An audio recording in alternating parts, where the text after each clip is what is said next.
Est-ce que tu penses que le graffiti soit un mouvement récent? Les graffitis ont été un moyen d'expression depuis les temps anciens, quand les gens ont fait des peintures rupestres.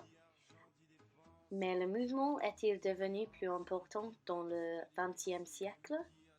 Selon l'Internet, le mouvement de graffiti a gagné la vitesse depuis les années 1900. Pendant la Seconde Guerre mondiale, il a gagné plus de prominence quand les gens l'ont utilisé de s'exprimer. Et les années 60 ont fait ressortir des sujets controversiels par l'intermédiaire du graffiti. Je vais parler de l'artiste 715 qui a été comparé avec Banksy. Nombreux sont ceux qui pensent qu'elle est la réponse de France à Banksy. Il utilise une variété de techniques pour portrer son art, plus notablement les sourcils. Est-ce que tu penses que ces œuvres sont politiquement motivées?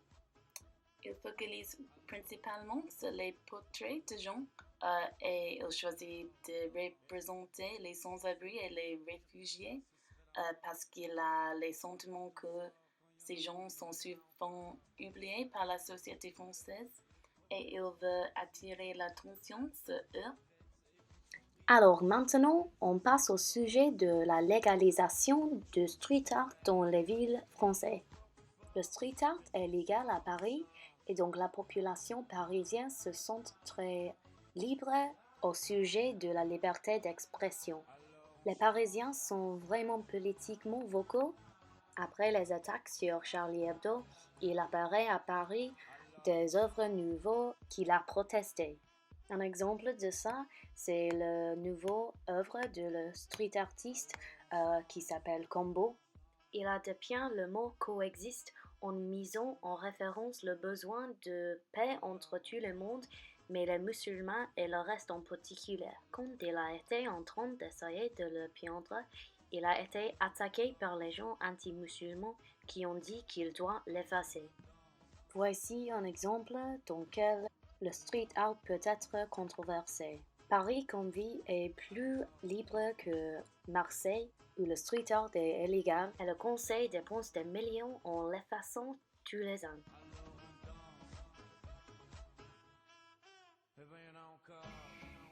Alors, on a posé des questions aux jeunes étudiants à Lille et ici sont des réponses de la première question qui était: est-ce que tu penses que le street art améliorerait la personnalité d'une culture?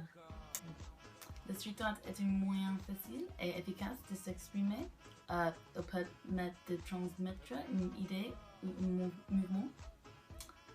Le street art permet une visibilité à des artistes qui n'ont pas accès à la visibilité qui permet le milieu artistique. L'acte street art est parfois révolutionnaire, une rébellion face au cercle artistique très élitiste et donc permet de toucher beaucoup de personnes et donc affecter la conscience de tout un chacun. Une façon de dire j'existe et j'ai mes préoccupations et mes problèmes et on sait refléter la société dans un sens général. Et la deuxième question était: croyez-vous que ce sens change aux pays différents?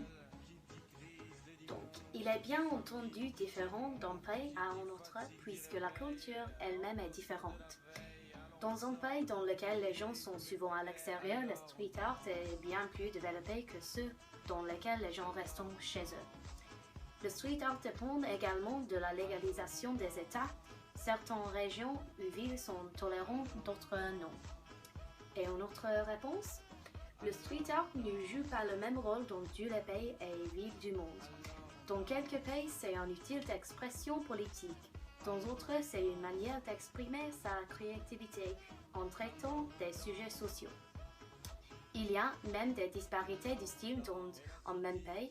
Par exemple, en France, alors que le street art parisien est motivé par une sensation de marginalisation ressentie par ces artistes, à Lille, on la retrouve, mais à une intensité très moindre et parfois un style générique sans aucun but derrière. Et une autre réponse, oui, le street art prend une signification différente selon le pays. Cela dépend de la culture des gens, de leur mode de vie et d'autres paramètres.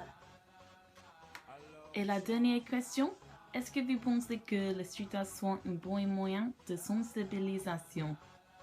Et la réponse, je pense que le street art est un moyen de communiquer et dans ce sens, il devient un outil de sensibilisation.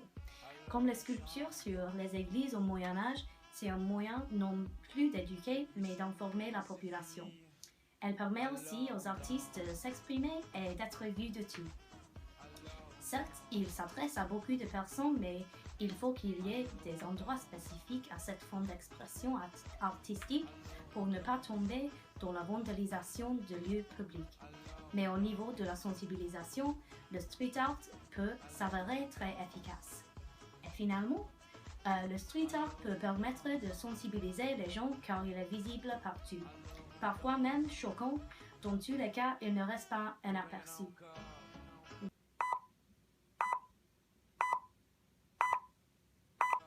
Et la dernière question, est-ce que vous pensez que le street art soit un bon moyen de sensibiliser? It's so hard! Et la dernière question, est-ce que vous pensez que le street art soit un bon moyen de sensibiliser?